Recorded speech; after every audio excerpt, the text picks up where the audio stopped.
안녕하세요. 휘바람톡톡 길라잡이입니다.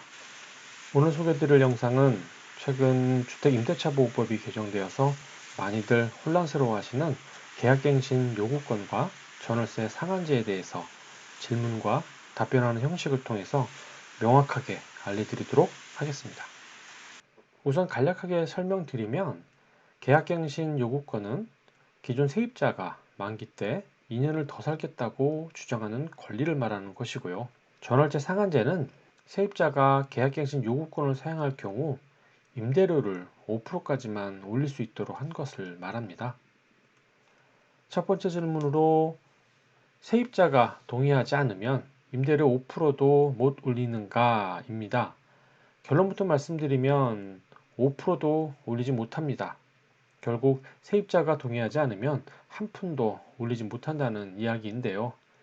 다행인 것은 세입자 역시 최근 부동산 가격이 너무 올랐기 때문에 5%의 인상 범위까지는 허용하고 있다는 추세입니다. 그래서 임대료 인상에 대해 두 가지 경우로 나눠 생각해 볼 수 있는데요. 임대료는 5% 이상을 올릴 수도 있고 5%까지만 올릴 수도 있습니다. 이 두 가지 차이는 세입자가 계약갱신 요구권을 사용하느냐 하지 않느냐의 차이입니다. 세입자가 재계약 시점에서 계약갱신 요구권을 이번에 사용하지 않고 현 시세대로 임대료를 올려주기로 합의한 경우는 5% 전월세 상한제는 적용되지 않습니다. 따라서 전세 연장 계약 시 임대료를 5% 이상의 초과해서 올릴 수 있다는 것입니다. 하지만 세입자가 집주인이 요구하는 5% 이상의 임대료에 합의하지 않을 경우에는 세입자가 계약갱신 요구권을 사용한 것으로 상호 확인하고 일회에 한하여 집주인은 5% 이내의 임대료 증액을 요구할 수 있습니다. 이 경우가 5%의 전월세 상한제가 적용된 경우입니다. 두 번째 질문으로는 전세 계약을 월세로 바꾸고 싶은데 어떡합니까? 입니다. 사실 5% 인상 제한이라는 것이 없었으면 이런 질문은 애당초 없었을 것인데 5% 범위 내에서 올리지 않으면 과태료를 부과한다고 하니 어찌됐든 임대료 올려받으려면 정확히 계산해야 하지 않겠습니까? 그런데 이거 계산하는 방법이 보증금과 월세가 함께 연계되기도 하지만 월차임 전환율 2.5%를 적용해야 하고 이게 또 기준금리에 따라 변동까지 됩니다. 한마디로 이야기하면 복잡하다는 이야기입니다. 따라서 머리 아프게 고민하지 마시고 있는 거 활용하시면 됩니다. 우선 렌트홈 홈페이지에 가시면 첫 페이지에 임대료 인상률 계산기가 있습니다. 여기 클릭하시면 이렇게 임대료 계산하는 창이 나오는데 여기에 임대보증금과 월 임대료를 넣으면 자동으로 계산되니까 괜한 고민하지 마시고 있는 거 활용하시면 됩니다. 다음 세 번째 질문은 계약갱신 요구권은 언제 쓸 수 있나요? 입니다. 계약갱신 요구권 행사 기간은 보시는 것 같이 계약 만료 전 6개월부터 2개월 전까지 4개월간 사용할 수 있어서 이 기간 안에 집주인 또는 세입자가 계약갱신 요구권 사용을 상호 확인하여야 합니다. 네 번째 질문은 계약갱신 요구권은 어떻게 사용하나요? 입니다. 그동안 갱신 요구권에 대해서는 많이들 들어봐서 알겠는데 한 번도 사용해보지는 못한 것이라 어떻게 요구를 하는 건지 모르는 분들이 많을 것입니다. 계약갱신 요구권 사용 방법은 몇 가지가 있습니다. 그 중에 어떤 방법을 선택하든 그 목적은 상대방에게 정확하게 계약갱신을 하겠다는 의사를 전달하는 것입니다. 따라서 가장 확실한 방법은 우체국의 내용 증명을 통해서 전달하는 것입니다. 그리고 또 다른 방법으로는 문자 또는 전화 통화를 이용해서 계약갱신 요구권을 사용한다는 의사를 전달할 수 있습니다. 핸드폰 문자의 경우 계약갱신 요구권을 사용하겠다라는 세입자의 의사 전달과 그 내용을 확인했다는 집주인의 답장이 문자 내역에서 확인 가능해야 합니다. 그리고 전화 통화 역시 통화 녹취 시 계약갱신 청구권을 사용한다는 내용이 녹취되어 있어야 합니다.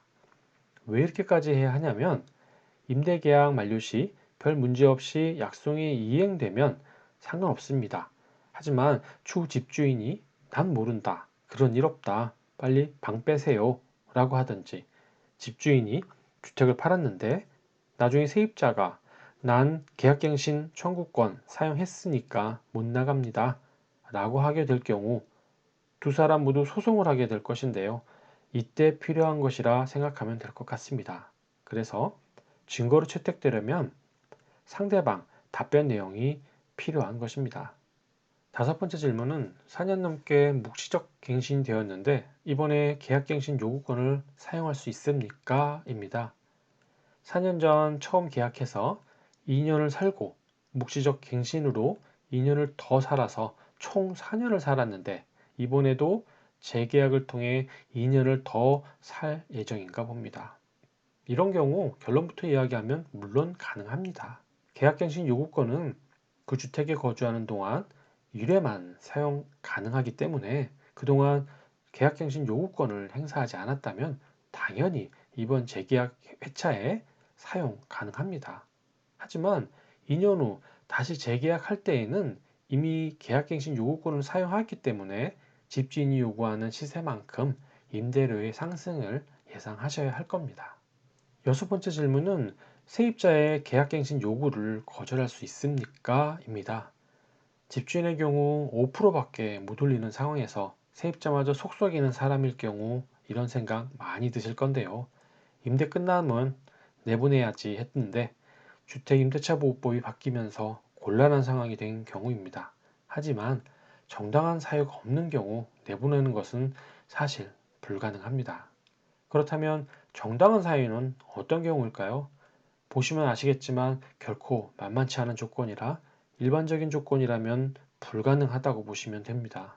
하지만 유일하게 집주인의 힘으로 가능한 경우가 있습니다. 집주인이 실제 거주하겠다고 집을 비워달라는 경우인데요. 이 경우에는 세입자의 권리를 보호받지 못합니다. 그래서 가끔 집주인이 세입자를 내보내고 임대료를 5% 이상 현실화하기 위해 실거주한다고 거짓말하는 경우가 있는데요. 일곱 번째 질문이 그런 경우입니다. 집주인이 직접 거주한다고 해서 갱신 요구를 거절한 후 새로운 세입자를 받은 사례인데요. 세입자는 정당하게 계약갱신 요구권을 사용하려 했는데 집주인이 실거주한다는 거짓말로 계약갱신 요구권을 거절하고 기존 세입자가 나가게 되면 새로운 세입자를 들이는 경우입니다. 이럴 경우 정당한 사유를 이용한 거짓말로 나중에 문제될 소지가 있습니다. 계약갱신을 거절할 수 있는 정당한 사유는 갑작스러운 사망 또는 해외 주재원 파견 등 갱신 거절 당시 예측 불가능한 사정이 있었어야 합니다. 그렇지 않고 정당한 사정 없이 직접 거주한다고 갱신을 거절할 경우 나중에 세입자로부터 손해배상 청구가 들어올 가능성이 있습니다. 그리고 마지막 질문으로 집을 팔려고 하는데 세입자가 계약갱신 요구권을 쓴다고 하면 어떡합니까? 라는 질문입니다. 집주인의 입장에서 보면 세입자가 참 얄미운 상황인데요. 하지만 어떻겠습니까? 법을 그렇게 만들었는데요. 그렇다고 할 수 없는 것은 아닙니다. 좀 전에 말씀드렸듯이 계약갱신 요구권 사용기간은 계약 만료 전 6개월부터 2개월 전까지입니다. 따라서 어떻게 해서든 집을 팔아야 하는 경우라면 계약 만료 6개월 전에 소유권을 미리 이전하면 됩니다. 그렇게 되면 세입자가 계약갱신 요구권을 행사하려는 사람이 지금의 집주인이 아닌 새로운 집주인이 되는 것이고 그 사람은 실거주를 목적으로 주택을 구입했기 때문에 요구권을 행사가 불가능한 것입니다.